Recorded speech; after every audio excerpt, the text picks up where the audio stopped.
Hello दोस्तों, कैसे हैं आप सब। आज बात करने जा रहे हैं रिपोर्ट कार्ड की, तेंदुलकर एंडरसन ट्रॉफी 2025 की। सारे इसमें हम रिकॉर्ड्स की बात करेंगे कि क्या परफॉर्मेंस रहा बैट्समैन का, बॉलर का, हर चीज के बारे में एक एक करके बात करेंगे और कुछ रिकॉर्ड्स के बाद भी बात करेंगे। तो चलिए शुरू करते हैं। इससे पहले बैट्समैन की बात करते हैं और सबसे पहला बैट्समैन है हमारा यशस्वी जायसवाल, जिन्होंने 5 मैच खेले, 10 इनिंग खेली और इनका जो टोटल स्कोर था 411 रन बनाए 41.10 के एवरेज थे, जिसमें 2 शतक और 2 50 शामिल थे। हाईएस्ट स्कोर 118 रहा इनका। इसके बाद बात करते हैं केएल राहुल की। केएल राहुल का काफी अच्छा परफॉर्मेंस रहा। 5 मैच इन्होंने खेले, 10 इनिंग खेली, जिसमें 532 रन बनाए, 53.20 के एवरेज से 2 शतक और 2 50 रहे। हाईएस्ट स्कोर रहा इनका 137 का। इसके बाद अपने कप्तान शुभम गिल की बात करते हैं और शुभम गिल ने भी 5 मैच खेले, 10 इनिंग में बल्लेबाजी करी उन्होंने पूरी सीरीज का हाईएस्ट 754 रन बनाए 75.40 के एवरेज से, जिसमें 4 शतक शामिल है और इनका हाईएस्ट स्कोर 269 रन का था। इसके बाद बात करते हैं साई सुदर्शन की। साई सुदर्शन ने 3 मैच खेले, 6 इनिंग में उनको बल्लेबाजी रही मिली और बहुत ही साधारण से 140 रन उन्होंने टोटल बनाए 25.62 के एवरेज से, एक जिसमें सिर्फ 1 50 था। 61 रन इनका हाई स्कोर रहा वही 1 85 के साथ। इसके बाद करते हैं करुण नायर का, जिनका भी सेमी रिकॉर्ड रहा है। 4 मैच जबकि इनको खेलने मिले और 8 इनिंग इन्होंने बल्लेबाजी की, लेकिन रन बनाए मात्र 205 रन। इनका जो 25.62 इनका जो एवरेज था। इसके बाद इन्होंने सिर्फ एक 50 मारा, 57 रन इनका हाईएस्ट रहा है। इसके बाद बात करते हैं ऑलराउंडर रविंद्र जडेजा का, जिन्होंने 5 मैच खेले, 10 इनिंग में इनको बल्लेबाजी मिली और रन बनाए इन्होंने 516 रन और इनका एवरेज था 86 का एवरेज, क्योंकि कई बार ये नॉट आउट रहे। इन्होंने 1 शतक और 5 50 मारे।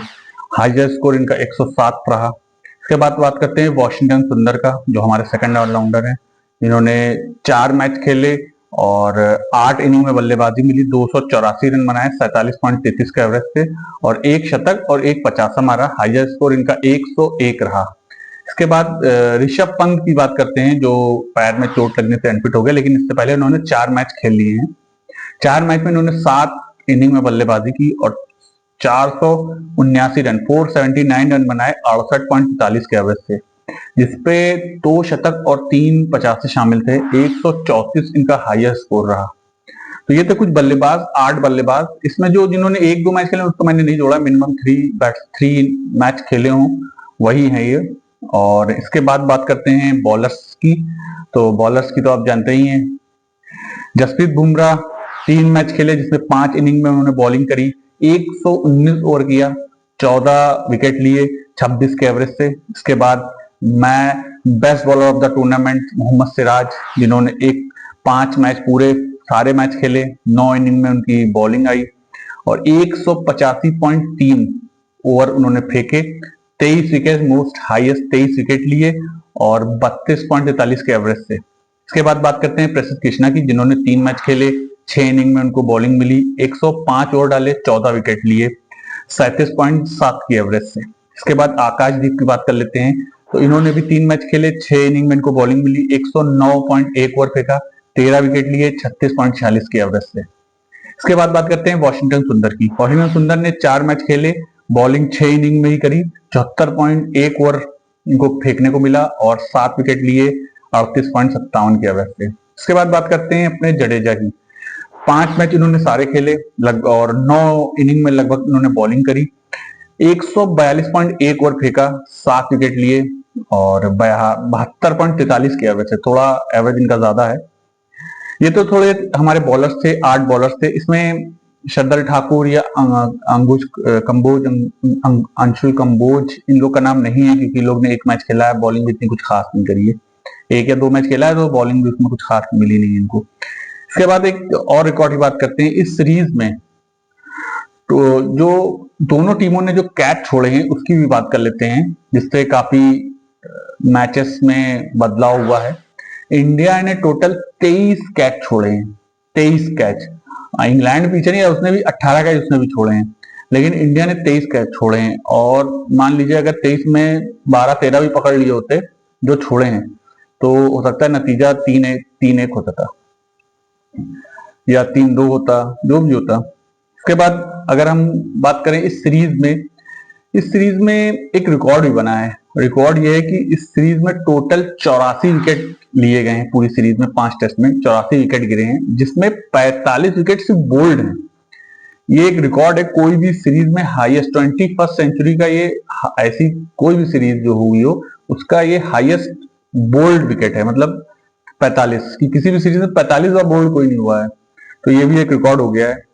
और एक रिकॉर्ड ये भी है, मोहम्मद सिराज ने 1113 बॉलें फेंकी हैं, 85.3 गेंदें फेंकी उन्होंने, तो ये भी एक सीरीज में सबसे ज्यादा बॉलें फेंकने का रिकॉर्ड है। इसके बाद अगर हम बात करें WTC की, वर्ल्ड टेस्ट चैंपियनशिप की, तो क्योंकि ये सीरीज भी वर्ल्ड टेस्ट चैंपियनशिप में ही आती है, और तो इसमें गिल जो है सेकंड हाईएस्ट लीडिंग स्कोरिंग पे हैं इस समय 754 रन पे, और नंबर 1 पे स्मिथ हैं ऑस्ट्रेलिया के, जिन्होंने 774 रन बनाए 110 की एवरेज से, और सिर्फ 7 इनिंग उन्होंने खेली है। और इसके अलावा अगर सिराज की एक बात करें रिकॉर्ड की, तो सिराज का एक बहुत अच्छा रिकॉर्ड है। जब से सिराज ने डेब्यू किया है, ओवरसीज में मोस्ट विकेट टेकर है, ये हाईएस्ट विकेट टेकर 104 विकेट है उनके ओवरसीज में। मतलब ये पूरे ऑल ओवर वर्ल्ड में किसी भी बॉलर में जो ओवरसीज में जाके इतने विकेट उसने नहीं लिए हैं, सिराज 104 विकेट लिए। मतलब जब जब सिराज ने विकेट लिए तब तब इंडिया जीती है, तो ये भी है। मतलब जब जब इंडिया जीती सिराज ने विकेट लिए हैं तभी जीती है।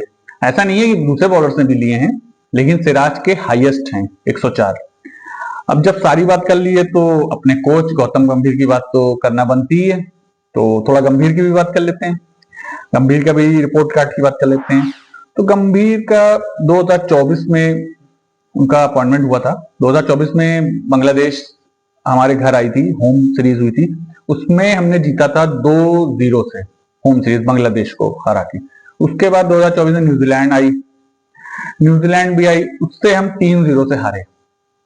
उसके बाद 2024-25 का सत्र जो था WTC का, उसमें हम ऑस्ट्रेलिया गए, अवे गए, और ऑस्ट्रेलिया में बॉर्डर गावस्कर ट्रॉफी जो हुई थी उसमें 3-1 से हमें शिकस्त झेलनी पड़ी, हार हुई हमारी। और इसके बाद अभी 2025 में हम इंग्लैंड गए, इसमें भी सीरीज 2-2 से बराबर हो गई। तो कुल मिला के अगर ओवरऑल रिजल्ट देखा जाए गंभीर का, तो कुछ अच्छा तो है नहीं। बांग्लादेश से एक होम सीरीज जीती है हमने, ये भी नहीं उनके घर में, अपने होम सीरीज जीती है। और बांग्लादेश से जीतने के लिए हमें नहीं लगता कि ऐसा कुछ कोच इंडिया टीम को भी भेज दो तो भी जीत लेगी, ऐसा कुछ कोचिंग की जरूरत नहीं। हाँ, न्यूजीलैंड से हारे, ऑस्ट्रेलिया से हारे, उसके बाद इंग्लैंड से ड्रॉ हुआ, और हार मतलब लगभग हारा ही हुआ मैच था ये। वो तो 140 करोड़ जनता की दुआ थी, तो हम सब फैंस की। तो सिराज ने एक अजूबा कर दिया, 35 रन पे 4 विकेट गिरा लिए, वरना ऑलमोस्ट 3-1 होने वाला था। तो ठीक है, अब आप ये हम लोग डिसाइड नहीं कर सकते कि कौन कैसा है, लेकिन हम लोग अपनी प्रतिक्रिया जरूर बता सकते हैं कि हम लोग को कैसा महसूस हो रहा है, कोचिंग से कौन खुश है कौन नहीं। तो ये था पूरा रिपोर्ट कार्ड। तो अब आप लोग बताइए कमेंट बॉक्स में आपको रिपोर्ट कार्ड कैसा लगा, किसकी परफॉर्मेंस सबसे अच्छी लगी, किसकी खराब लगी। और ऐसे ही इंफॉर्मेटिव वीडियोस के लिए फॉलो जरूर कर लीजिएगा, आगे भी ऐसे ही वीडियोस आते रहेंगे। तब तक के लिए धन्यवाद, जय हिंद।